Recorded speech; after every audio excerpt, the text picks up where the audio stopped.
ICQ Podcast, episode 386, Tips from the Shack.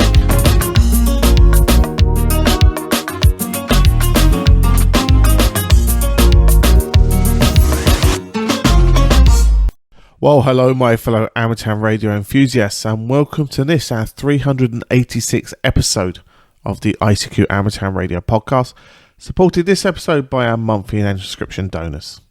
In this episode, Martin M1MRB is joined by Frank, Kilo 4, Foxtrot Mike Hotel, Martin, Mike 0 Sierra Golf Lima, and Bill, Whiskey Charlie 3 Bravo, to discuss the latest amateur radio news. Myself, Colin, M6BRY, rounds up the news in brief, and this episode's feature is looking at tips from the shack. Well, as always, it's your very kind generosity that keeps your ICQ podcast production going and paying for its way on the internet. And in these times of rising costs, etc., we'd really like to thank all the monthly and subscription donors for doing their bit and helping us out by, helping us pay our bills. You can do your bit too by doing a very simple task. It's called the value for value model. All you do is you think about the value you got from our show today, and then you go along to icqpodcast.com/donate, turn that value into a monetary figure, and maybe select one of the predefined options or choose your own and pop it our way, and that'd be greatly appreciated. Right, well, now we're going to join Martin, Frank, Bill and Martin to discuss and generate thoughts about the latest amateur radio news, including ham saved disabled sailboat and afraid of energy blackouts become of ham. As always, hope you enjoy. Well, hi guys, and welcome to the ICQ Podcast, episode 386, and tonight's roundtable for that episode.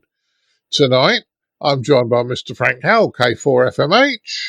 Hey, Martin, glad to be here again. Hey, everybody. Great to have you, Frank. No problems. I've also got Mr. Bill Barnes, WC3B. Good to have you, Bill. Hopefully the company won't look for you too hard this afternoon. Yeah, I finally got to work on time for once. Yeah. No problems. And last but not least, because it's a small group today, I have Mr. Martin Rothwell, who is probably going to get me into trouble, but what the hell? 386. I had a compact 386 DX25. Irrelevant to this, but 386. It's stuck in my mind. Let's head for 486 and then the Pentium. That's a whole other story. Good evening. Yeah. We couldn't do the Pentium version, though, could we? the Pentium podcast. No, it probably exists. Yeah. But unfortunately, Chris is driving back from Manchester. At the moment, he's probably stuck somewhere on the M6 or the M1. And Leslie's at a beer festival. So, what have you got in your backpack, Leslie? Pork pies, nothing more. Need to dunk them. Yeah. Did you take any change of clothes or anything, or a toothbrush? No, pork pies. Yeah. We got the picture of him dunking a pork pie in his beer. So, that's around somewhere. Anyway, let's get started. First news story. I kind of like this because, it was good news. An amateur radio operator helps a disabled sailboat into a port or by communications. And it's one of the good things, when you're at sea and out there a long way out, I'm sure there are marine services, but amateur radio is always going to work. What do you think, Frank?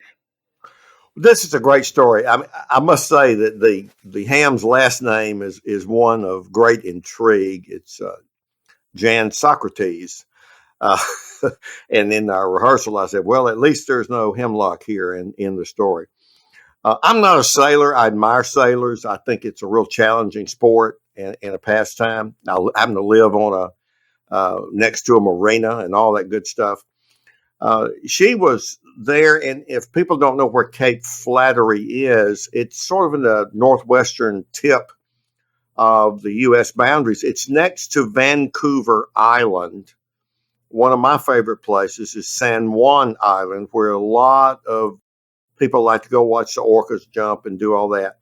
But there, and it's just east of Victoria, Canada, one of the most beautiful places, towns I've ever seen. They literally will arrest you for littering, which I appreciate. Those waters can be very rough. I've been on an airboat from Seattle to Victoria, and it can be very rough. So Jan Socrates set sail from Cape Flattery down to San Francisco. And I'm just not surprised that she ran into weather trouble. 2 days, 35 knot winds, and she was disabled. Thank goodness she's an amateur radio operator, had onboard gear, and got on 40 meters, as so many other people do. So this is a very good story of just how not only when all else fails, just when things just aren't going very well and you need help, amateur radio is always great to have. But I'll pass it on to the other presenters, but it's just a great story of just how useful it is, particularly if you're in places where things can get bad. Certainly is, Frank, certainly is. And in fairness, she's not a youngster. And I mean this nicely. She looks a lot younger than they give her credit for in this news story. But that's how she's 81 years old and being out there. And she's sailed around the world as well. So, quite an adventurous lady, I'd say. Bill, what's your thoughts? Yeah, I agree with Frank. I mean, to be on the sea by yourself and in the middle of a storm, it's pretty brave. Likewise, she's up there in the years. I don't want to talk about the lady's age, but that's the other surprising thing when I read this story. Another thing that stuck out to me was they actually needed, because of where she was at, location and signal strength, they actually had to use SDR receivers around the area, Utah, California, Hawaii. They listed in the article. That's why I always bring them up as, don't forget about them, because sometimes when you're trying to work a station, if you just can't quite copy them well, just jump on some of the SDR receivers around there and see if you can pull them in a little better that way.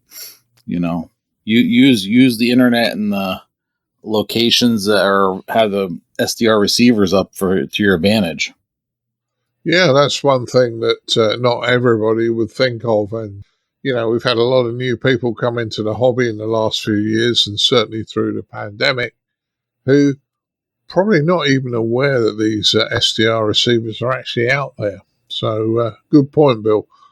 Ryan, what's your thoughts?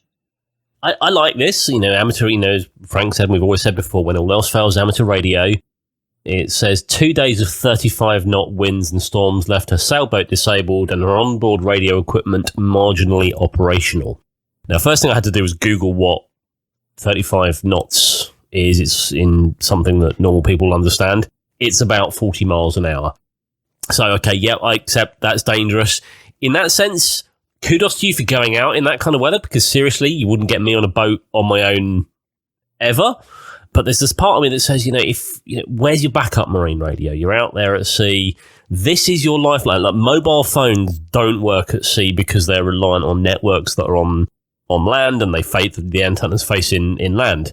Where is your backup marine radio? But the fact is, she had this amateur radio equipment. She was able to get a signal there. People were able to help.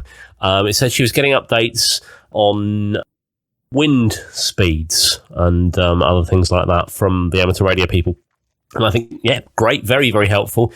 But isn't this what Radio 4 broadcasts, like the shipping forecast that goes out on their 500 kilowatt long wave transmitter that they are desperately trying to think up any excuse to turn off? I don't know. So, I'm guessing that there aren't any other services like this in America that might broadcast that she might be able to see. Or maybe she was just much, much further out than I'm anticipating. Maybe she was a lot further out to sea. It doesn't say here how far out she was, but either way. She was probably not that far out, Martin, just because when you look at the map, she's kind of sailing the coastline down to San Francisco. But what is, and again, I'm not a sailor, but what can really be troubling is you've got to negotiate rocks and shoals and stuff near the. Oh, absolutely! I'm not too close. Yeah, I'm not playing down what she did, but I hear you. You got to be far enough out, but not too far away.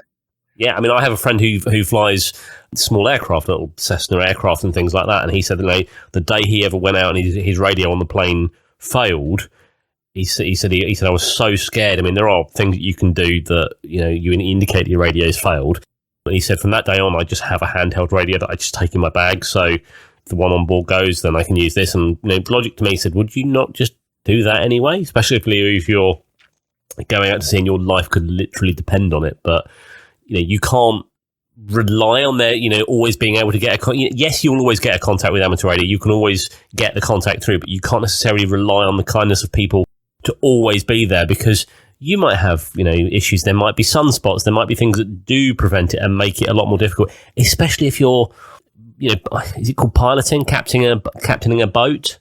I don't know, but either way, kudos to the people that helped. Kudos to having the common sense to switch your radio on and to call for help when you needed it. Yeah, well, I agree with everything you said. And when I was working just over a year ago, the gentleman I was working with had a sailboat, quite a reasonable size one. He never asked me to go out with him on it, but before he had a chance to, I'd suggested that I didn't like being wet and cold, so and I wasn't into boats. I did fix his marine band handy talkie. He got a proper marine band radio on board, but he had a handy talkie as well. And interestingly, that had gone deaf, and that was just a 455 rubber kilohertz filter block.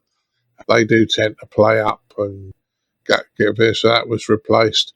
But yeah, it's kudos to her, and I'm glad everything worked out safely on that one. Oh, one last thing, Martin. Radio 4, the long wave transmission is really only the coastal waters of the UK and a fraction a bit further, so it doesn't cover the States. No, I know it wouldn't cover the States, but I'm like, is there an equivalent service from the American national broadcasters or anything? I know America don't have long wave, but I wonder if there was an equivalent service that they had out there. Yeah. Well, I remember when I was working up until a year ago, early morning starts, I'd actually hear the shipping forecast at 5:30 in the morning as I'm driving to work. But the only time I've ever heard the shipping forecast is when it got sent around the rest of us broadcasters, where the presenter had I think he was either feeling unwell. I don't know whether he had a night out the night before, but he was feeling unwell and had to just run out of the studio in a hurry, leaving his mic open. It's the only time I've ever heard it. There's nothing against it. I've just never tuned into it that time in the morning. Martin, here in the States, NOAA and the National Weather Service have marine weather forecast, and they do it through their stations that are proximate to bodies of water. And there's also a commercial service that does weather. There used to be weather facts. Yeah, because you've got like weather stations on like 160 something megahertz, aren't there? Well, I don't know what frequency these are, and a lot of these are on. We have this public broadcasting and things like that, and so I'm a little bit ignorant here in the short term about. But we do have a government service. Plus, there are commercial services that do though. But hey, if you stuff it and working on your boat, those may be challenging as well. Yeah. So all in all, everybody survived, and a good story for amateur radio, and the lady made it to port, which is a good thing. Moving to our next news story, I kind of like this. This was TV news in Switzerland, I believe, and it said radio amateurs are not afraid of a blackout. Of course we ain't. We got our radios, we don't mind, do we? But no, this was talking about the emergency cover and one thing and another. And in fairness, if there is a blackout or power outage, we flip on the batteries and can carry on and like normal. So, and I think Swiss government started to recognise it. Martin, do you want to go first on this one? I beg to differ. I am afraid of the dark. No, I'm not. I'm only kidding. I don't care for it, but I'm certainly not afraid of it. And again, we can go back to the whole, when all else fails, amateur radio, of course. There was one line in this story that I looked, and it was almost like they were having a pop, and I don't know whether this was the broadcaster that put this in or not. Attention not to be confused with CBers, who in the 1980s had a microphone and a large antenna on their car and are not authorised to communicate on the same frequencies. Unlike CB, radio amateurs have to have a license and take an exam at Ofcom. Explains radio amateur and then his call sign. And I look at this and I think, first of all, wait, is Ofcom, is that got lost in translation, or is the Swiss equivalent also known as Ofcom? But it sort of like, bear in mind, you can still have international contacts with CB. I don't know, perhaps you can't have SSB, CBs in Switzerland. But yeah, either way, it's. I guess if it's on the TV news and it's publicising amateur radio in a good light, it's publicising that we can get these signals through when your 4G towers fail, when the landlines fail. We have plans at work. What happens if you're doing a live event? I work in events, and we lose power. And you can switch across to 4G, but what if my local cell site loses power as well? Because let's face it, we're all reliant on the same grid. The cell site is probably less than a mile away from me. So but any publicity that says we are willing to help and is got to be good.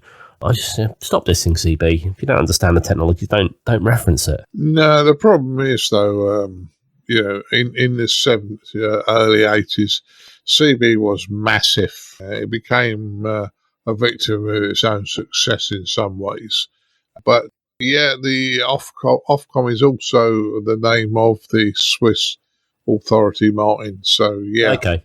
And the problem is, you know as well as I do, I have nothing against CBers, but you can be on Epsom Downs and people come out and say, you playing CB, because they see an error on the car. Yeah. So it sounds like the guy's just trying to distance himself. But in fairness, we all play radio. Let's get over it. You don't need to distance yourself. It's the same. It's not the same thing, but it's we're all in the same kind of hobby. We're all interested in radio comms, and I dare say you probably find a majority of amateurs worldwide have come from some kind of CB background.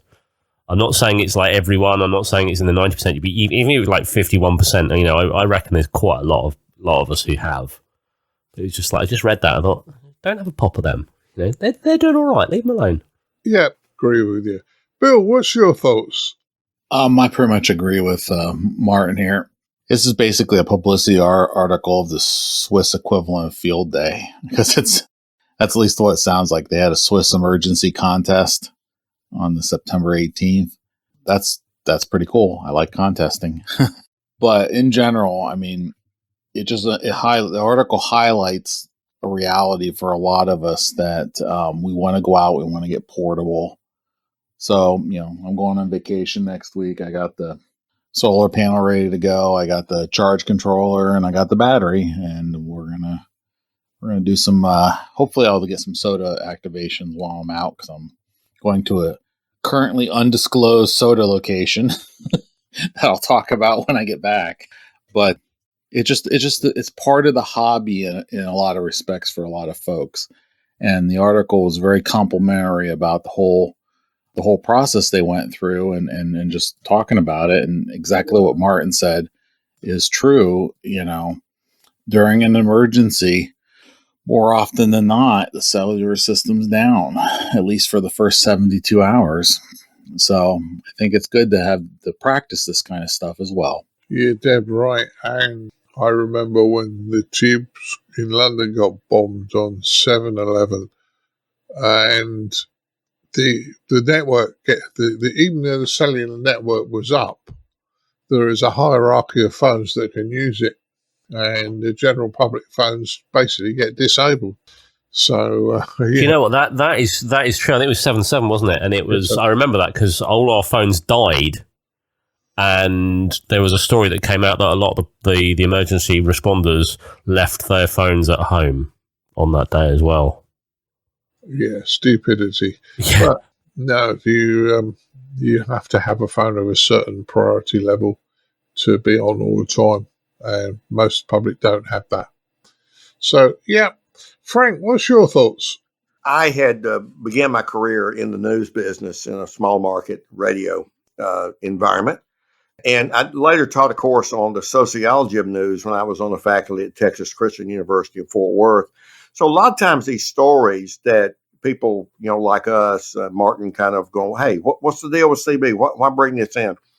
I look at it as how, in this case, a TV reporter, how they framed the story. Every editor, either formally or informally, gives a frame. Here's the take that we should follow. Here are the issues you need to go check on out in the field.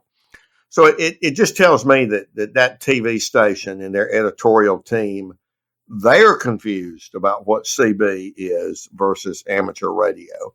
And they're confused that the internet, has some sort of effect to, hey, why do we need amateur radio? We have the internet. That's their view, not ours. And to some degree, that tells us about how the public looks at us. And again, I agree with what else has been said. I'm a former CB operator during that great famous sunspot cycle where, worked the world with an HT and all that stuff. So I think it was a great training ground, whether we were following the laws or not. So it's an interesting story, and it is kind of an interesting headline. It reminds me of the hold my beer and watch this phrase. Amateur radio operators are not afraid of a blackout. So interesting times. Yeah, as I say, well, it's good publicity for the hobby, so that's good news. That's good news. All right, move to our next news story. The largest commercial communications array ever has just been launched. This is supposed to be absolutely phenomenal, and you'll be able to see it with the naked eye. Bill, do you want to go first on this one? Yeah, this is my favorite story of the week. They actually got to use the big rocket, the Falcon 9, to get this up into space. It's going to be a mobile broadband network, and this thing is massive. I'm actually not sure how to describe it. 64, am I reading this right, Frank? 64 meters squared? That's the way antenna? I read it, Bill. Okay. Because the first time I read the article, I'm like, I can't be right. And then the second time I read it, I'm like, well, they're putting it up with the big rocket, so that probably is right. So it'll be very interesting to see once this gets in orbit and what kind of service this will provide for folks. But it sounds like 64 square meters. That's probably going to be visible at night, like with binoculars. Maybe with the naked eye. I mean, that's in my mind, that's large, very large. Which is just no wonder that we can actually get something that big in the space. That is phenomenally large, as you say. Frank, what's your thoughts? I just echo what Bill had to say, and I believe, if I read this correctly, that no matter whether it's unfurled or folded up, it still takes the big rocket. I think it will be something that will unfold once it's in orbit. I may be incorrect, but I think that's the case. On Cosmos magazine, which is not to be confused with Cosmopolitan, there's a picture of many of the scientists and technicians who worked on it with it unfolded, and it's like a big ballroom of sorts. Perhaps not the biggest ballroom you ever saw, but certainly a big ballroom.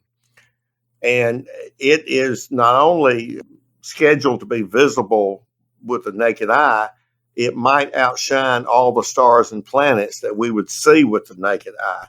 And to some degree, astronomers are a little bit worried about that because of its reflectivity. And so you've got over the horizon reflections of the sun, as it goes down, of which, for example, Venus is probably most famous as being seen, just after dusk, et cetera, et cetera. Not that it'll block out Venus, but I agree. And it's just a huge thing. And to me, this is another sign, as we've talked about Starlink's internet stuff, over 2,200 active satellites. We got so much out there that optical astronomers here on terrestrial Earth are having a hard time doing long-term sequencing of photographs, and they're having to take out the slides where a Starlink satellite kind of came through. We're at a point where we've had, I guess, forever looked up at the sky in wonderment and saw nothing but what was out there. And now we're going to start seeing a hell of a lot of what we put out there.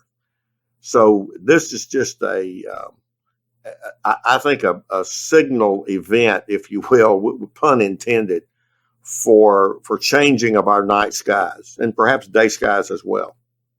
I'll never forget when I saw the ISS in the late afternoon when it came right over Starkville, Mississippi, And I was standing in my yard, and I could see it, and my mouth literally fell open. Yeah, that is one that does get people interested when they see the ISS go over. Mine, I'm guessing this has got to be a geostationary array for internet. You can't have it sort of going over every 90 minutes. Yeah, I mean, the fact they're saying it's called Blue Walker 3. It's a prototype by an American company which is a space-based mobile broadband network.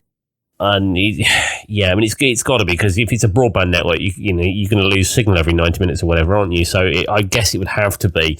It's interesting because the first thing that's sprung to mind is, this stuff already exists. Lottery terminals in the UK, for example, pretty much all use satellite broadband by a company called HughesNet. There's lots of other companies that do satellite broadband. Also, Starlink. I've got colleagues at work that live in very, very remote areas that are very, very excited about Starlink.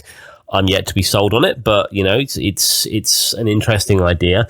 But then they were talking about, and this is the thing that got me, and it sort of reminded me of the whole moon bounce thing, where they say you need a large antenna on one side with a lot of power, and that's the critical part. And then the idea is you can access it. We think it's really important for communicating directly with regular handsets with no change to the handsets and no extra burdens on the user. And when they say handsets, I presume when they say mobile broadband network, they are referring to mobile cellular network. That's as I'm reading this, because a handset, I'm thinking of your Android or your iPhone. Maybe, if it's weak power that's coming out, what does the phone push? A watt at most. If the signal is going up, you've got a very, very big antenna at the other end, then I guess you could pick stuff up, and then you're not reliant on land-based cellular transmitters. But I would wonder if it's using mobile frequencies and mobile telephone frequencies, you're going to get to a point where we're going to very, very quickly run out of frequencies on this, because that thing is running across an entire country, I would guess, from one satellite, and it's going to get crowded very quickly. So I'd be interested to see how they can squash this in without loads and loads and loads more frequencies. I think it's because of watch this space, but if it was my money, I'd say, don't go spending my money on doing that yet. Let's just see, let's see how this technology plays out before we think about launching something like that. But good luck to them if they can make it work. Yeah, well, I think in fairness, there are lots of countries much, much bigger than the UK in land mass, and places like the States, Canada, Australia, etc., and there are others. If you're covering a whole country with a satellite like this, then that's got to be useful, because there are lots of places that are just off the grid the minute you get away from the cell towers. I can see why they're doing it. Martin, one of the problems with the Starlink thing, and my colleague Mike N5DU has Starlink at home. He lives in a metropolitan county that tends to not get served. Why? Because he's in a metropolitan county, but he's out in a very, very low density area on a farm. Well, he's got Starlink. He got 200 megabytes down at the beginning. He was over the moon. He was getting about 2 down with a DSL line. Well, now they've maxed out the number of customers in that area, and he's now down to maybe 20 megs down, so about 1/10 of what he was getting initially. So just like the old cable modems, when cable internet came out, everybody was happy until about 7 o'clock at night when primetime TV hit and everybody was streaming. Then it slowed down. So still got some kinks to work out. Yeah, there's the old saying: "There's no such thing as a free lunch." Yeah. What looks good on one thing is you're paying for it in a different way. But I think it's interesting technology, and for places that are miles from anywhere, this is probably going to be a godsend, in fairness. Yeah. Right, move to our next news story. There's a gentleman who's an amateur radio operator, and he's 104 years old. Soon to be, almost by the time this podcast goes out, he'll be 105. Frank, I'm going to let you go first because we spoke about this before we started. What do you think? Only because I'm the oldest on the podcast, right? Well, that's true. Listen, I beg to differ. envious. Oh, sorry, Martin. I'll leave you alone. Now, Frank and I are fairly close in age. Yeah, we are. But he did pull the age card on me once, so that's all right. Well, Oscar Norris, W4OXH, Gastonia, North Carolina, will be 105 on September the 25th this year, still on the airwaves. And what's interesting for me is that his interest partly came on the heels of him losing his sight at age 24. This is back during the beginning stages of World War II. Been on the air 73 years. I've interviewed my friend and portable ops team member Mike Duke, K5XU, blind since birth and a 50-year ham. He's just a mere youngster and novice by comparison compared to Mr. Norris. So what a wonderful story. And if you think about, a lot of people can do so many things. This individual has a guide dog as I read the story. And many blind people don't. They use a cane and that kind of thing. So much adaptation to do so much that they want to do. Amateur radio must have been a godsend for him to be able to get out, communicate, participate in different social networks. And I'm just so pleased and enthusiastic about us covering this story, Martin. Yeah, me too, because I think it's a great thing. The other thing is, the gentleman will be 105 by the time this podcast gets released. And within the story, it says the gentleman also uses DMR radios. So he's not stuck in the 1940s only doing. He has progressed with the time, and the fact he's progressed with the times is phenomenal considering of his sight handicap, I would suggest. Martin, what's your thoughts? Yeah, well, I mean, I looked at this and, you know, again, he's been blind since, 24? To get your license, I mean, anybody that, you know, I can't imagine being blind and trying to get through life, and I admire anybody that has any disability and is still just getting on with life. But to get your amateur radio license is not easy when you are fully sighted. To get it when you are, you know, blind, and then to carry on through the hobby, and then to get your head around DMR. I mean, we've had a pop at DMR many times in the past, and it's taken us, you know, myself and I know Chris as well, you know, a long time to get our heads around it. But 104 years old and using DMR, for all the DMR haters out there and the digital haters out there, you know, it may not be for everyone, but this guy has proved that, you know, there's a lot of fun in it, and clearly if he gets fun out of this, then good luck to him. And happy birthday, sir, for whenever your birthday is. It's got to be the next few days.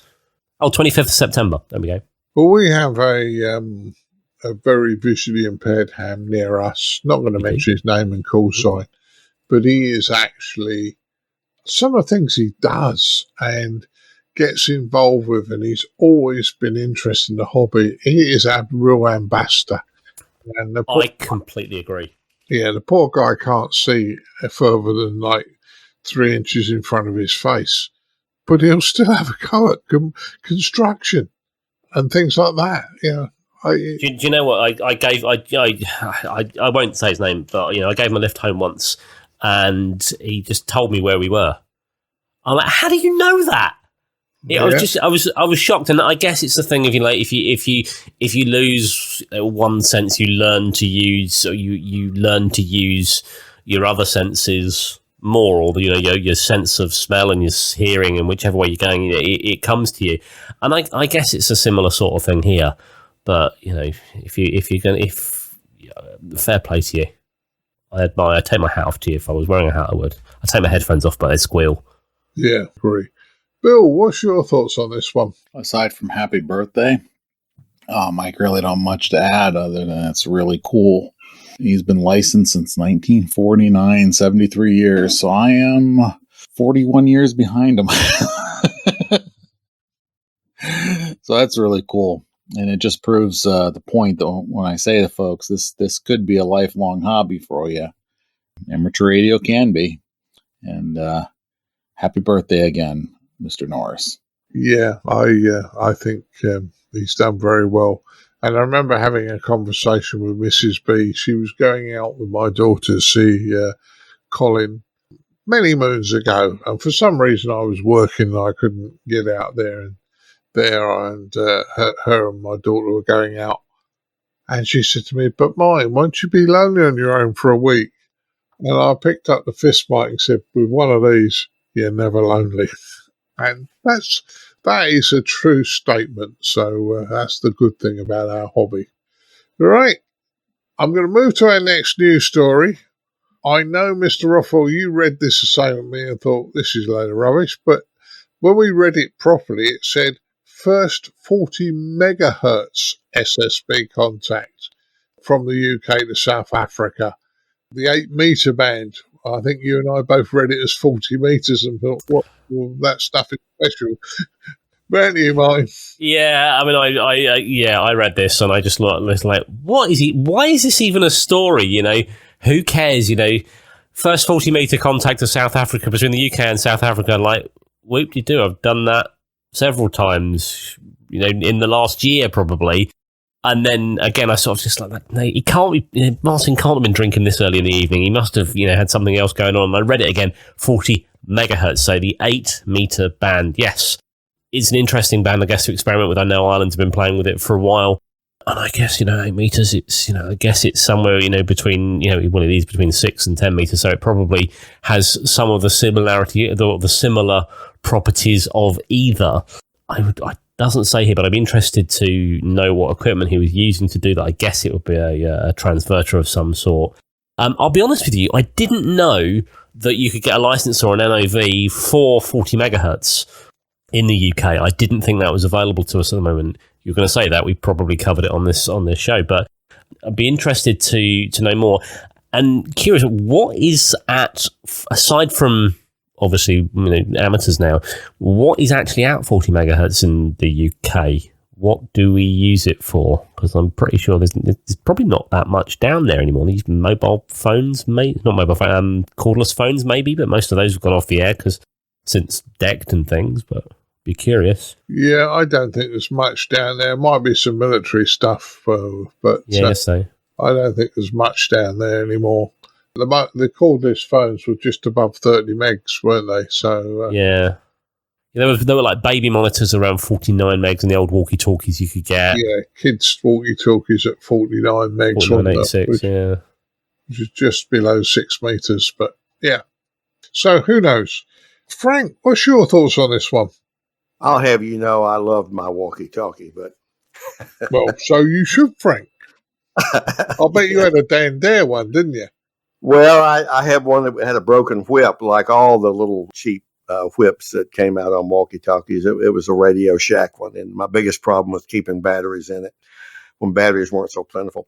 Well, don't have access to 40 megahertz, but I think we have been a podcast that has sort of tracked some of these unusual, exemplary, record-breaking at times communications, and between UK and South Africa on this frequency is certainly something to take note of. So there's a nice little video there on Twitter about a video of the contact, which I think people are doing more and more with cell phones, smartphones, and that sort of thing. So very, very cool. And I look forward to more of that band getting used, and maybe it will some sliver will become open in common with some other countries. Yeah. Well, I think 40 meters does seem to be getting some interest. Yeah, sorry. You're right. 40 megahertz. Yeah, 40 megahertz does seem to be getting some traction. A bit like, 60 meters is getting traction. You know, we are starting to see some new bands opening up. So look, if you want a propagation report on 60 meters, just check out our friend Dan Romanchik, KB6NU's Twitter feed, because you will get daily prop conditions on 60 meters from Dan. Oh, that's good. So Dan's very active, as you well point out. Bill, what's your thoughts on this one? Well, 8 meters, new band. We got some DX going. I think it's neat that they got the experimental license and they're working their way through seeing how the band works. Because once again, this is a band between 6 meters and 10 meters. So does it have properties of both?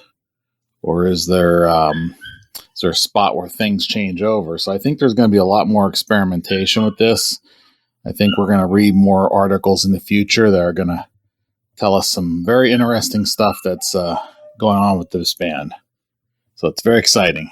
Yeah, I was say that's the beauty of this hobby. It's forever moving, which is nice because it's not a dormant hobby, which is good news. Right, I'm going to move to our last news story. Frank, you put this one in, so you can go first on it, but it's financial information, isn't it, that may be putting egg on people's faces? Well, it is. And, we CQ Magazine with the editor, Rich Moseson's Zero Bias column. I don't say that Rich is taking the place of Wayne Green with 73 Magazine. I think it would be hard for Rich and his personality to be quite that outspoken. But the CQ Newsroom published a note that came from the ARRL letter that they put out, and it noted that the treasurer, John Sager, W7JS, reported to the board of directors in July that the organization's investment portfolio dropped by about 9.2% in the second quarter and about a little over 11% to date. What's important about that note in the short-term history is that there was a real concern over the past few years about ARL investments. I had a long discussion with my division director, for whom I'm an assistant flunky here in the Delta Division, Dave Norris. He's now chair of the foundation, so he has direct access to those things. And I think they made a change in getting a different person to manage those investments. Well, in reality, if you look at the stock market for 2022, just take what we call the Dow Jones Industrial Index, which are specific stocks, and it's not the entire stock market, but it's one measurement. We had a tremendous drop in the Dow from up shy of 28,000 points down to just over about 18 and a half. And this was early in 2020. Now, if you jump, you kind of jump on over to 2022. Here we've got the league having a new way of managing a portfolio. Wow, losing a little money. And that, for right or wrong, that tends to get members who donate, concerned, I think, as anybody would.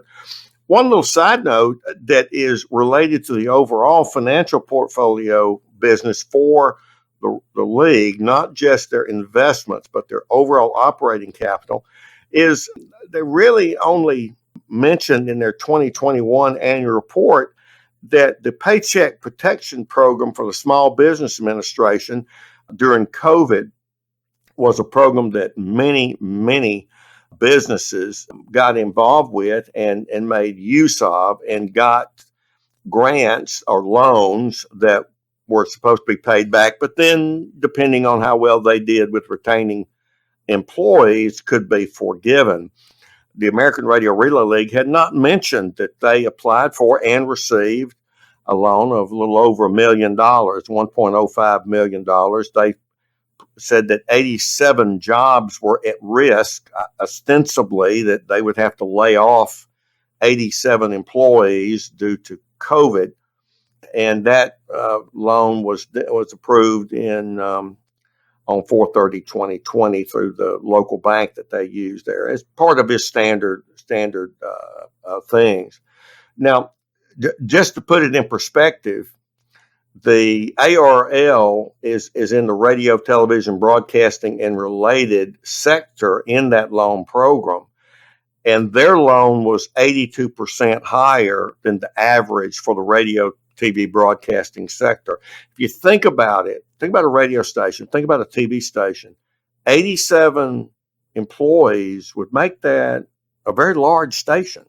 perhaps a set of stations. So the ARL was one of the larger ones there. The average loan was about, I don't know, I think $125,000 or thereabout. So the ARL benefited by that. Now, in reality, what likely happened is they didn't lay anybody off, and that money was not going to go anywhere because it was already allocated from their previous assets. So that was what they reported in the 2021 annual report, $979,000 gain from the previous year. Nothing wrong with that. Absolutely nothing wrong with that. Legal, legit.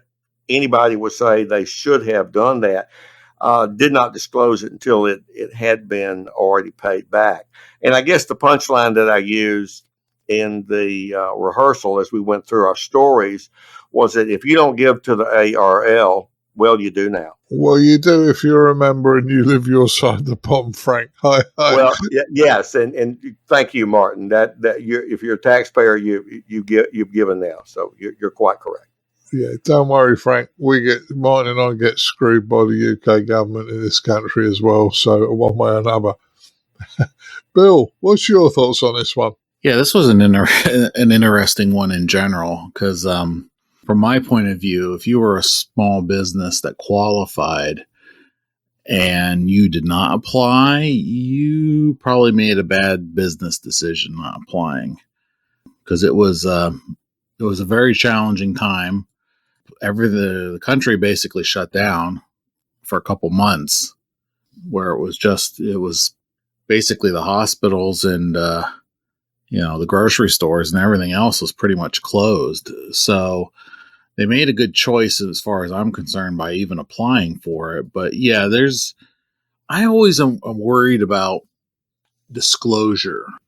That's probably my number one complaint is there's no reason not to just tell the membership that you're doing this stuff, that this is the things that you do to make the business end of things solvent, because that's the other part that everyone forgets. It's a club and a business. It's what was that, Frank? 2 CEOs ago, there was a nice triangle metric where it was a club, a business, and what was the other one?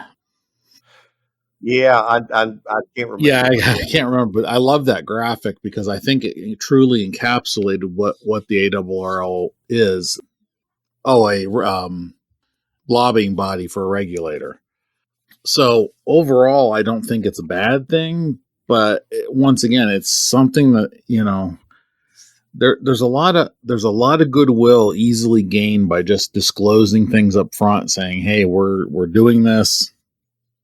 We made a decision at the board. We're going to do this." It's either going to get forgiven, and we got to account for that properly in our accounting procedures, or we're going to have to pay it back.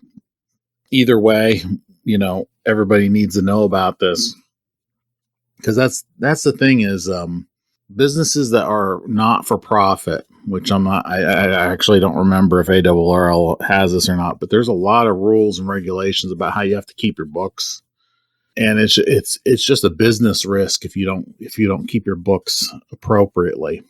So overall, I'm glad they went out and got that when that was going on, but they probably should disclose that. Another piece that popped in there was the whole idea that their investment portfolios dropped. So did everyone else's.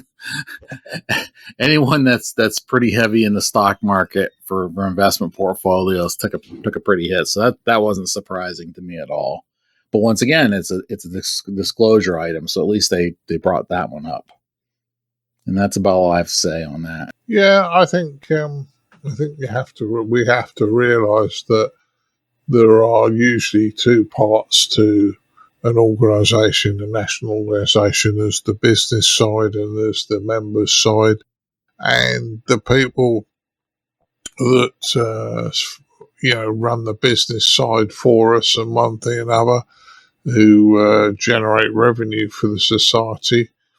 They have to be doing the job properly. They have to bring in revenue and all those sort of things.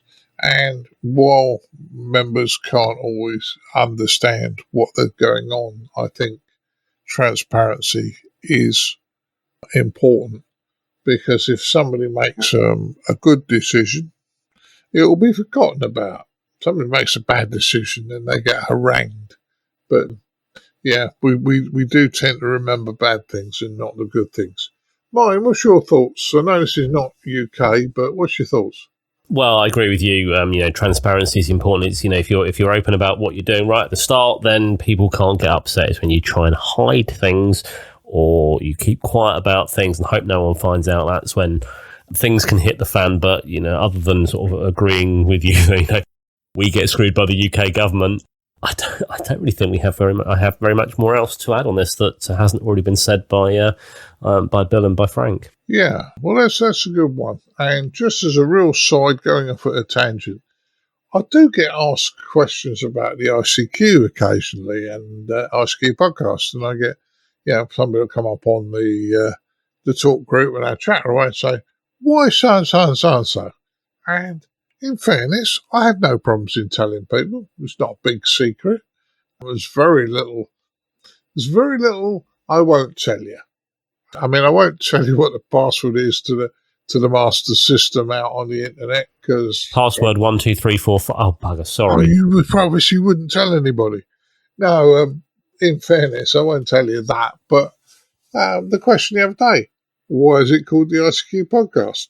Yeah, I was quite happy to tell the guy, and he went, "Oh, all right, that makes sense." And so, there's a lot of questions we get asked. So if you go to our website, a lot of these questions have already been answered. How much do you make? Well, you can share in our losses. Yeah, that's what Colin always says. You can always share in our losses. I mean, the guys, we all work for free on this one to keep things going, and and we pay our way to go to events and things like that. So we'll be going up to the National Hamfest coming soon. We are paying to go up there. Yeah, we're paying our own transport, our own thing. No one's sponsoring us to do that. No, but the equally advantage is the odd donations that come in help run the website and the other bits and pieces, but the shortfall comes out of our pocket. End of story. Anyway, I've not got the begging bowl out like Colin does. So that's what it's saying. Right, let's find out what the guys have been up to. I was going to say I would be remiss if I didn't remind folks that ICQpodcast.com/donate. Every little bit helps.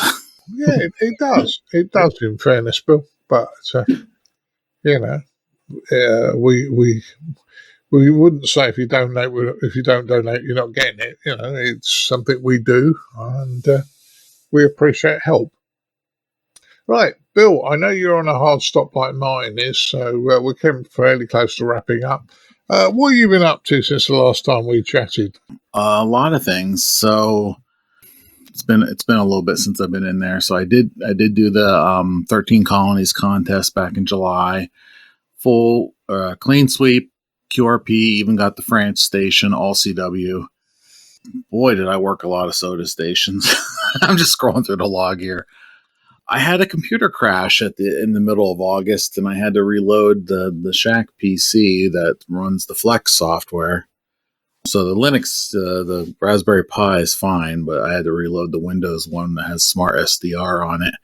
So I had to reset up things like the logbook that I use on Windows, and I had to set up the various, RIDI software I use, and the M1MRB Plus and that kind of stuff for contesting, and the N3FJP contest loggers I use for specific contests. But I also had to reset up WSJTX, and I had about 2 or 3 weeks ago, I had a beautiful afternoon on FT8 on 15 meters, and it was open everywhere. So I got quite a bit of QSOs, and then a couple days after that, I was up on 60 meters working a whole bunch of stations during the evening, and I even got SN100 PSK QRP single sideband 5 watts on the 9th of September special event station for one of the clubs in Poland. So that was loads of fun. Yeah.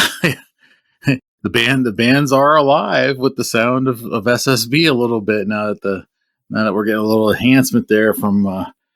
I'm blaming Dr. Scott now, Frank. I'm saying that the bands are only good because he said so. Yeah, I think that may be true. he willed it into existence. And as I've told people, Bill, I don't play for Manchester United. I'm just a cheerleader telling you when to make a good play. That's right. Does explain his outfit this evening. I was going to say I have a few Manchester United things to say, but I know Colin will send me a nastygram, so I'm not going to say it. Do not upset the Colin. I do have parts here from SodaBeam that just came in last week for my next NFED. I'm going to build another portable NFED antenna, and I just ordered parts because, believe it or not, without that value-added tax applied, it's cheaper to ship it from Britain. That tax is brutal for you folks. But when you don't have to pay the tax, it's a value. So that's all I've been up to. Refer you to our comment earlier about being screwed by the government. Yeah, well, it sounds like you've been up to a lot, Bill, and had fun, which is good news. Frank, what have you been up to since we last spoke? Well, I had another nice visit with one of your area ham radio clubs up north of you, the Denby Dale Amateur Radio Society. Gave them a talk on the revolutionary alternatives to sunspot prediction, speaking of Dr. McIntosh. They are such a great group. There's also a PhD in solar physics in attendance. Had some great questions and enjoyed it very much. And on the Redcom paper, there was a nice letter that Chris Howard sent me a screenshot of very quickly. I had not checked the digital version yet in the October issue of Redcom from Derek G1ZJQ. And the letter's going to be good when it starts out, "Now we're getting somewhere." Much appreciated, Derek. Thank you very much. Well, I finally got one of my hotspots configured. That's one of the positive benefits of my back problems that I've had. I can't do some other things that have been getting in the way of doing some things like this. So I have been on the ICQ Digital Talk Group.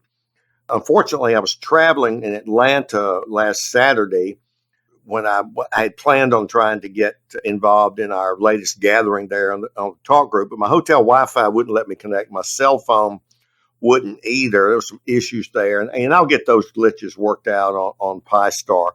What a nice little system there that's been developed. I've got 3 hotspots I plan to configure in my shack, and I'm going to take your advice, Martin. I'll dedicate each one to one to DMR, one to D-Star, and one to Yaesu System Fusion. I'm looking very hard and counting my coppers at an OpenSpot 4 Pro to put in my truck most of the time. It seems to be an expensive but a great little hotspot that you can do a lot of things on the fly. And that way I can use either my Yaesu rig in my truck or my HT to get out and about and get on the talk group. I've been mentioned this in earlier podcasts. I'm now analyzing data that I've compiled on transmitter purity on transceivers in consultation with Rob Sherwood, NC0B. Rob published a paper on transmitter purity back in 2019 in QST, and he later spoke to us here on the podcast about transmit quality issues. And the data I have were compiled both by Rob as well as a group of hams in Europe, primarily on Corsica, where they met and did their testing festival. They're limited in the number of transceivers covered, far fewer than Rob has in his receiver list, but there's enough of modern radios on the market now, about 20 or so, that let me engage in what I'm calling speculative reasoning with bench test data.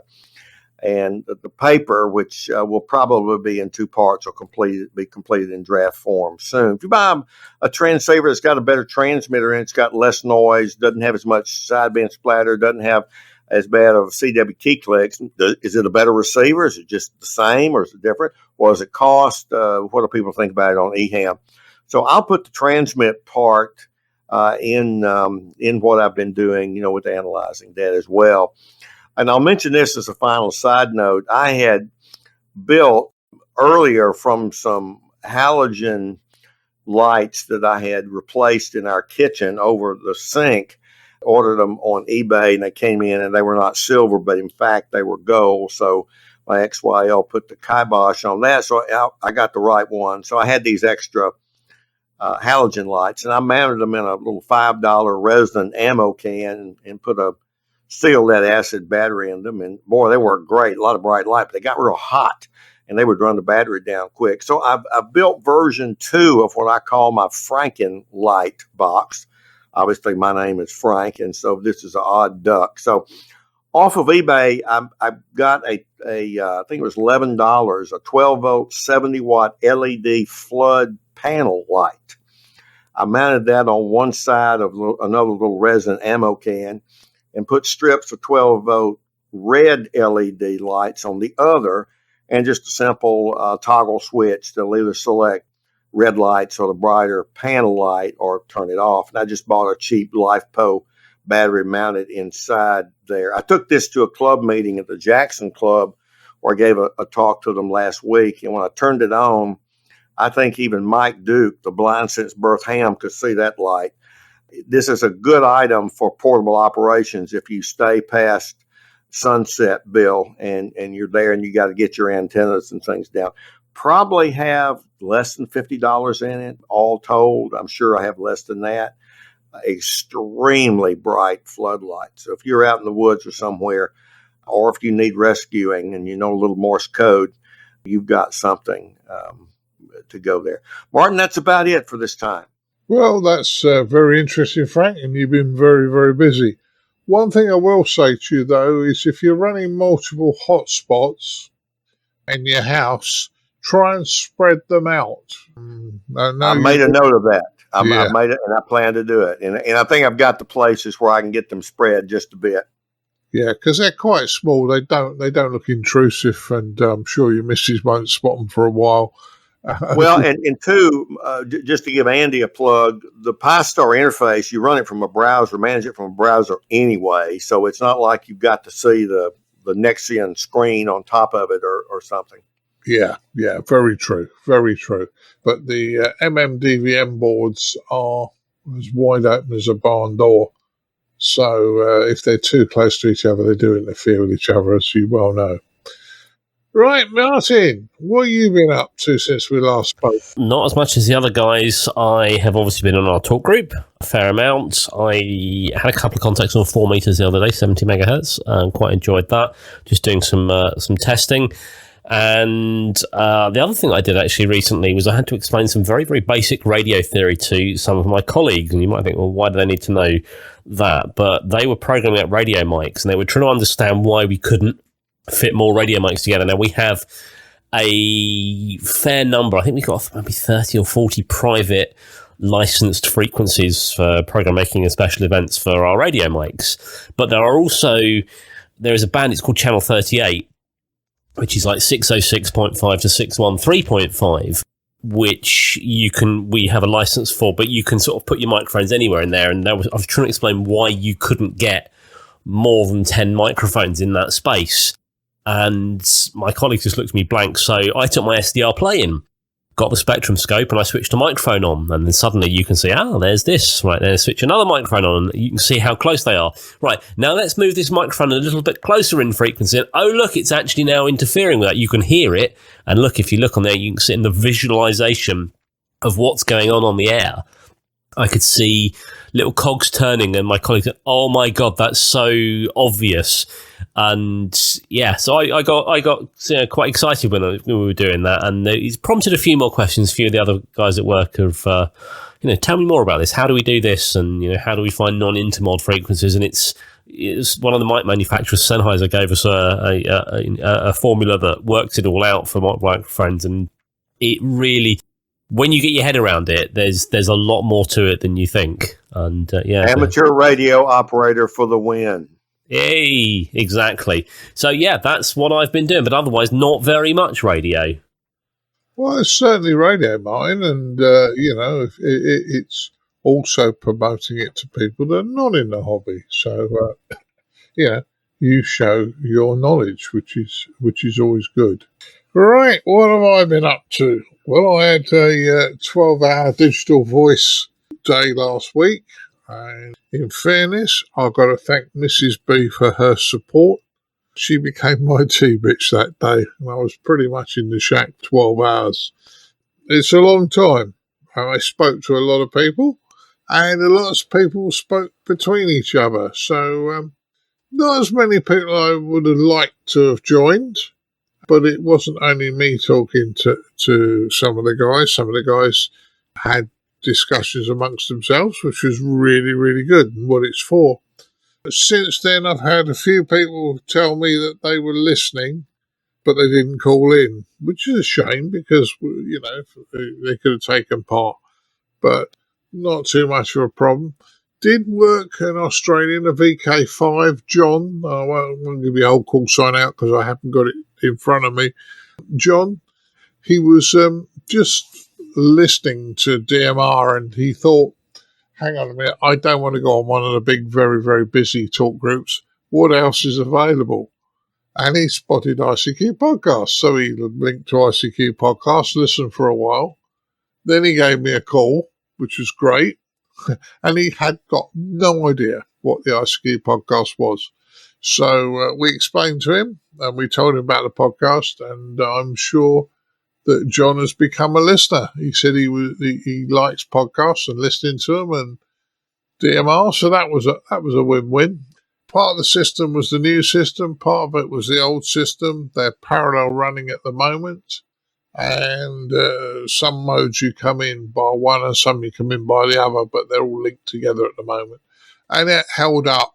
Apart from the only thing is, if you don't leave a 2 to 3 second gap on the digital voice, sometimes different modes don't quite sync up in time. So they need a little bit of time to sync up because, unfortunately, I have no control over latency on the internet. And equally, digital radios do actually have a slight time delay anyway when they're working. So, yeah, that was quite successful. I also have been trying to repair an AOR 2002 scanner. I don't know if I mentioned it last time. This came my way. Thank you very much. The buttons on the front were very, very intermittent. So I ordered buttons and changed all 22 of the push buttons. And they didn't cost hardly anything to do, actually. I've got 2 faults on it to finish. It works, but there are 2 annoying faults on it I need to finish. The rotary encoder changes up in frequency but won't change down.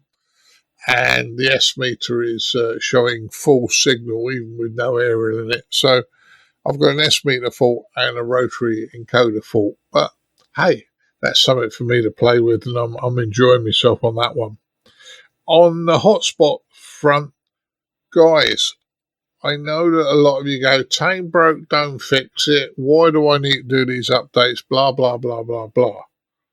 If you have a Pi-Star hotspot, Mr. Andy Taylor, who wrote Pi-Star software, does updates for you every day. Why does he do it? So that it keeps you up to date. So what it means is people with new DMR IDs, you can spot new DMR IDs that come up. If a new hotspot or a new DMR talk group comes available or whatever mode you're using, there are updates. The same as if somebody changes their server, as I'm about to do, the IP address changes. So if you don't do updates, you may not be able to connect like you think you can. In fairness, if you leave your hotspot on 24/7, it will update at about 4 in the morning. And it will just overwrite the configuration files with the current ones for that day. If you turn it off, and you haven't had it on for a long time especially, but yeah, it's worth doing every time you turn it on. Just hit the update button. It will download the current update configuration files and make your hotspot far more reliable. So that's me off my soapbox on that one. But the hotspots, keeping them up to date is probably more important than anything else in this digital operation mode. And last but not least, I'll make an announcement. I start a new job on Monday.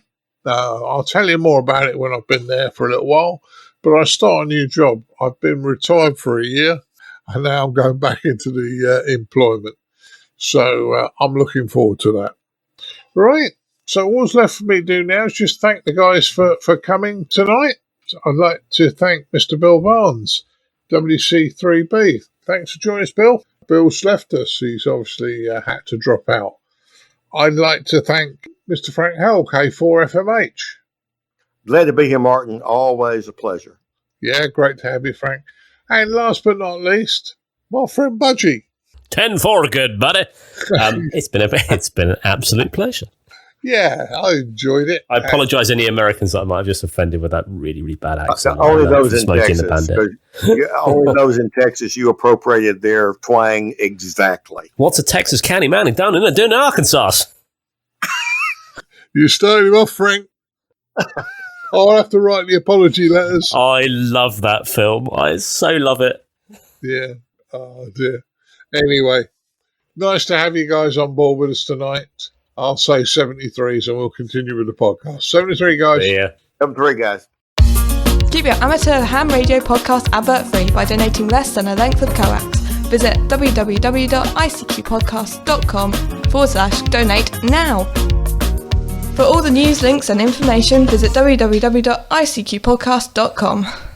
And now it's time to have a look at the news in brief from me, Colin M6BOY.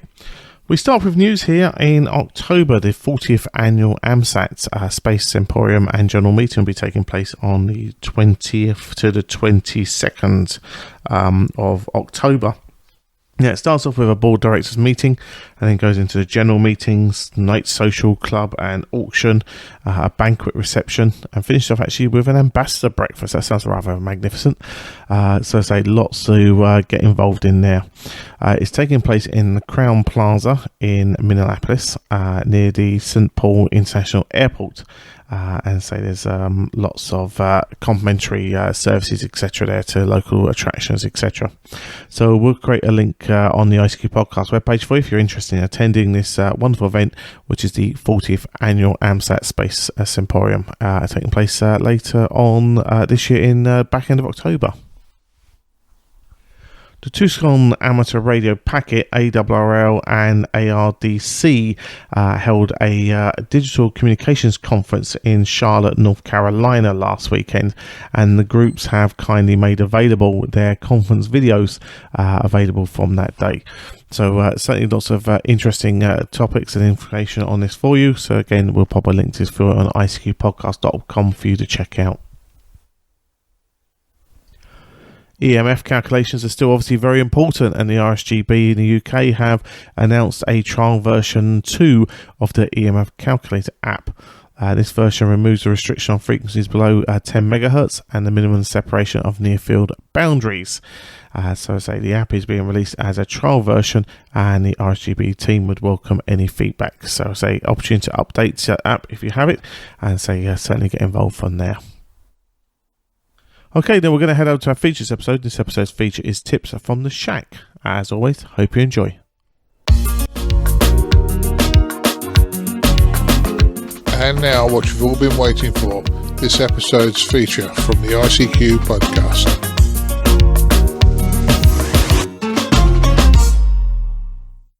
Hi guys, for this episode's feature I want to give you some tips from the Shack.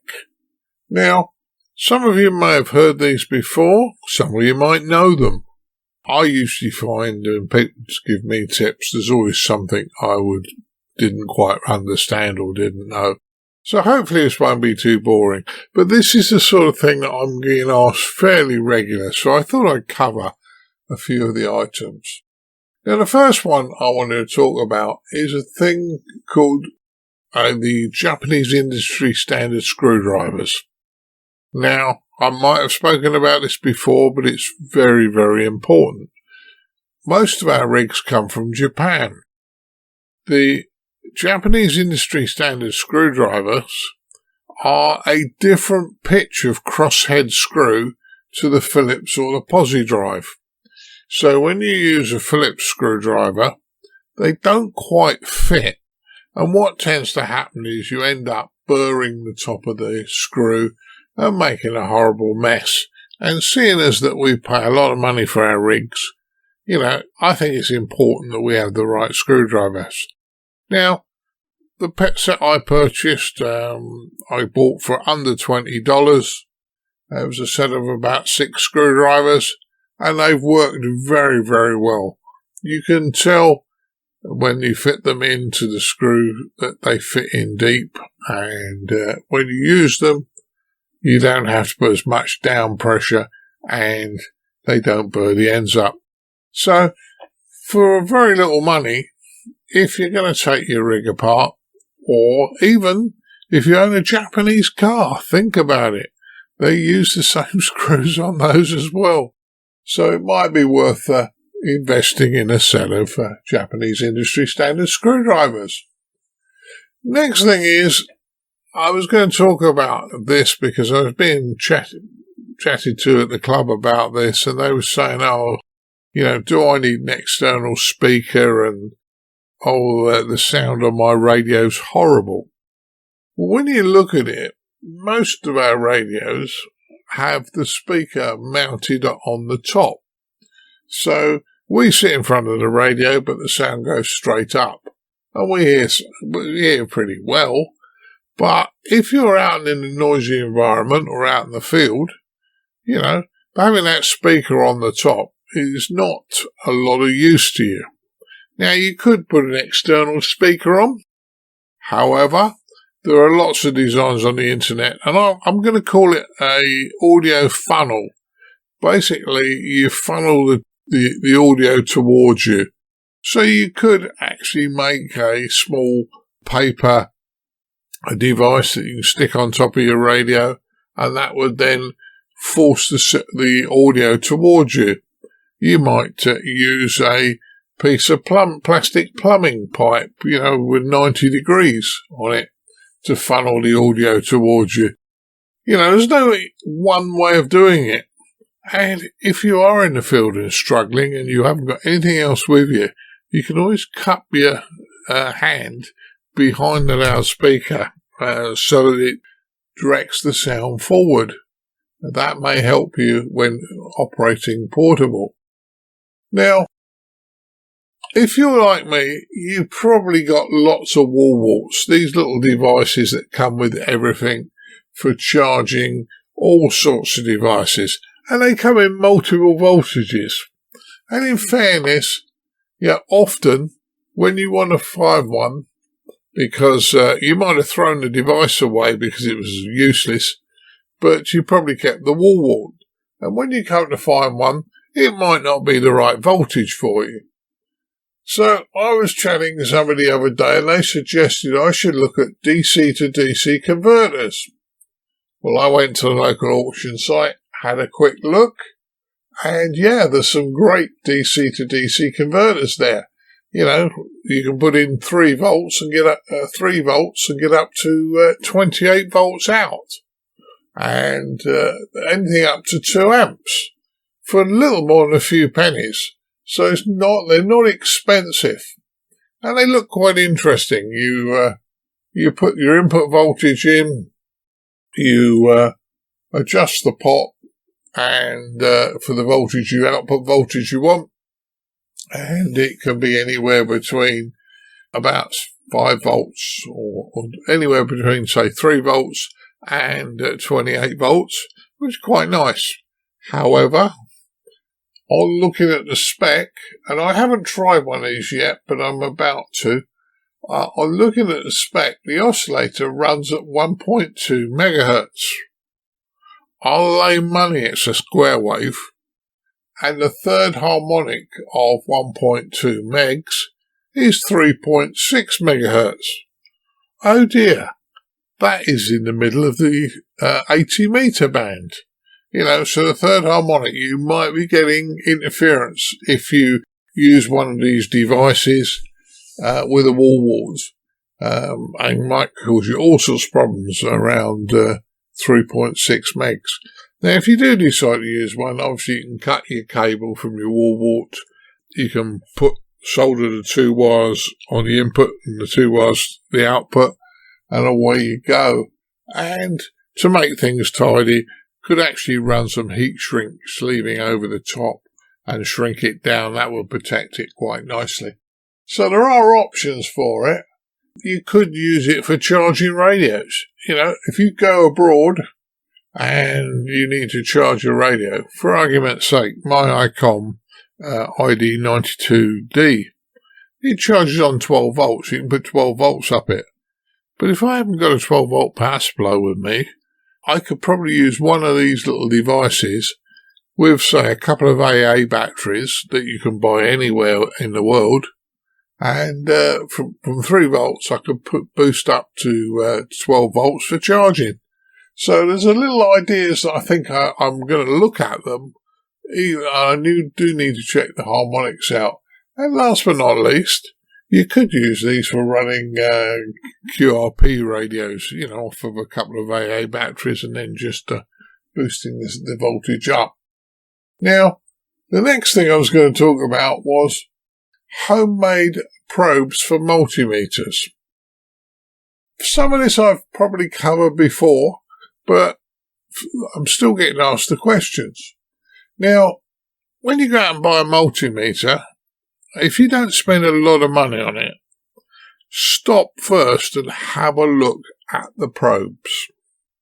In fairness, the multimeter might say it can measure 10 amps, but some of the leads I've seen with these multimeters that say they can measure 10 amps, the leads will catch fire before it ever got anywhere near 10 amps. So, not the greatest idea in the world. So, you need to make sure that the leads are of a sufficient quality if you're going to measure current. Equally with voltages, high voltages. They might use cheap, nasty leads. Are you going to trust holding on to something when the lead might break down and bite you? So, have a look around. You may be able to find some leads that make up a reasonable set of test leads. Now, for argument's sake, in the UK, mains wiring leads, they might be the wrong colour, brown and blue, but, they are certainly rated for mains voltage, and mains volts is something like 700 volts peak to peak. I know it's 230 RMS, but it's about 700 odd peak to peak. So, that sort of cable is quite useful to make up test leads if you need to make up test leads, and you can get it for different amperages. So, if you want to measure 13 amps or 10 amps, then you can find the right thickness of cable fairly quickly. And soldering a couple of plugs one end, or plug one end of each wire, and putting a crop clip on the end, or a homemade probe certainly helps.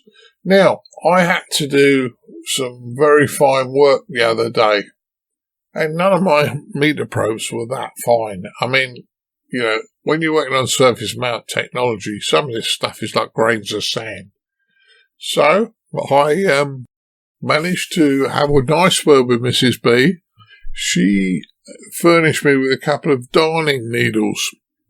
And what I did was I made up a couple of test leads with red and black wire with plugs one end, and I soldered these darning needles onto the end of the red and black wire.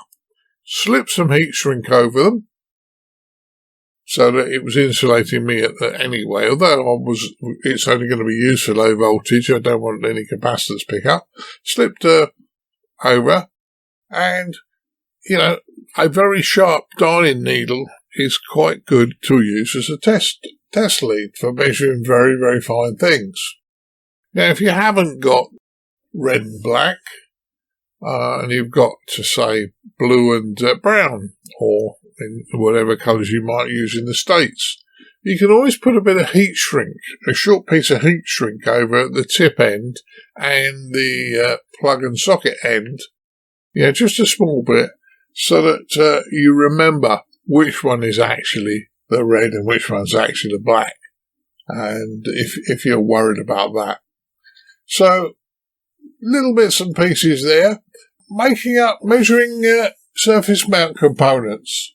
Couple of bits of wire with a couple of bits of metal, small bits of metal which you can file down looking like tweezers, or break a set of tweezers even, and put a plastic, get a bunch of these plastic blocks and put between them, solder your wire to each leg of the tweezer. Obviously you've broken it apart at the top end, and you can then measure SMD components on the board. So, you don't have to go out and spend $30, $40, $100+ on a set of test leads. Think about what you want. It may be that you can actually build what you want for what you need to use it for. And the last thing I was going to say about test leads and that is, often when you're wandering around at rallies, you'll come across short little leads with a crocodile clip at each end and a insulated boot over it and one thing and another. And they're like shorting leads. Buyer beware on these, and I would be very, very careful with them. They are worth buying because you can actually take the colour boot off the crocodile clip, take the crocodile clip off and put a decent wire on. Because often when the people do these, they use really cheap wire, and they're not very good at crimping, put it this way. So often you will find the leads open circuit. So I would double check before you use it. And you might find that what you bought is a useful source of spares. Moving on to my last thing I got asked the other week. How do you hold a screw onto a screwdriver? And yeah, if you've got a magnetic screwdriver, you'll go, no, that's dead easy, I can use that. Not all screws will work with magnetic, so you could run into problems. When I was first started off in the industry many moons ago, we used to have wax candles, and used to rub a bit of wax onto the screwdriver head, so on the head, and then you pushed the screw onto it and it would stick, and you pushed it up where you needed to, and of course you could tighten it up from there. If you didn't have any wax with you, there's another little trick. Take a bit of insulating tape, about 2 inches, 2 to 3 inches, and halfway along the insulating tape, push your screw through the insulating tape so that the sticky side touches the head, and then you put the 2 lengths of insulating tape up the side of the screwdriver blade when you put the screw on the screwdriver head, and you run the insulating tape up the blade. When you do that, screw your screw up, but don't screw it right up. Screw it up so it's almost done. Then with a pair of pliers, you just, along those pliers, you just pull the insulating tape away. If you don't pull it away, it does make it look a bit of a mess, but you just pull it away and then finally tighten up the screw. So just a few little tips. Hopefully you'll get something from it. And as I say, best of luck when you're next in the shack. The ICQ podcast, advert free since 2008.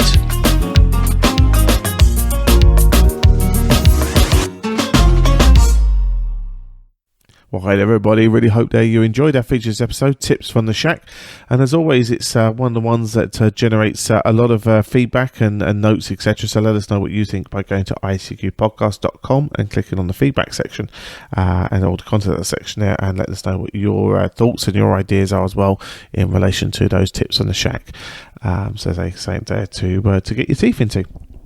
Well, last weekend we had our digital group day, and we'd like to thank everybody that came along and joined us for that digital day. But I know that one of the big lessons, I think, is about updates, because I struggled early on with DroidStar and getting in on DroidStar and had to do some updates, etc. And you were saying the same thing about hotspots as well. Certainly was, Colin. Certainly was. I know I sound like a broken record at the moment, but Mr. Andy Taylor, who writes PyStar, doesn't give you an update every day because he's got nothing else to do. Andy is an extremely busy person. I speak to him fairly regularly. He is a very, very, very busy person. Without the updates, if talk groups change their IP addresses for any reason, or new talk groups and that come online, or make sure, because there are a whole host of host files that automatically download to your hotspot. Now, you may only be using DMR on your hotspot, but there's all sorts of host files come down for all the other modes as well. So if you change your device in the middle of the day from, say, D-Star to Fusion, for argument's sake, the hotspot will be up to date. It's dead easy to do. You either have to leave your hotspot on 24 hours like I do, or when you start up your hotspot, just hit the update button in the menu. It takes a couple of minutes, and it'll save you a little bit of heartache later on. Most important for our listeners, because we will very shortly be turning off one of our systems. And if you're still coming through the other system, because I've got it linked across, you won't be able to take part with us unless you update your hotspot. So that's me labouring, and I'm sorry, but that is something we have to talk about. The digital 12-hour session we did last Saturday, yeah, it was great fun. Not as many people turned up as I'd like, obviously, because I always want more. But those that turned up had fun. They called in multiple times. We had chats. It wasn't just chatting with me. They had chats amongst themselves. And since, I've had a lot of people tell me that, I was listening on Hoseline. I was listening, but I didn't call in. So, yeah, you had your choice, guys. You could have called in, but there you go. So that was a success, Colin. Back to you. Yeah, I can guarantee, guys, we do restrict his coffee on these events, so he would have behaved himself if he'd have called in, I promise you. But as I say, look, we'll do one again in the future, and as I say, that's a great tip there to keep things updated. I know I got caught out on that with Droidstar, and it took me a while to get in personally as well. So, like I say, it is, I suppose, that standard advice, but it's one of those ones you forget about, and well worthwhile getting that done before joining in next time. Right, well, as always, we'd like to thank our monthly and annual subscription donors for doing their bit in helping us pay our way and keeping your show on the road. It's a great system we do. It's called the Value for Value system. And it works very simply. The fact is, you decide what value you got from the show and turn that into a monetary figure, and then go to icqpodcast.com/donate and send that figure our way.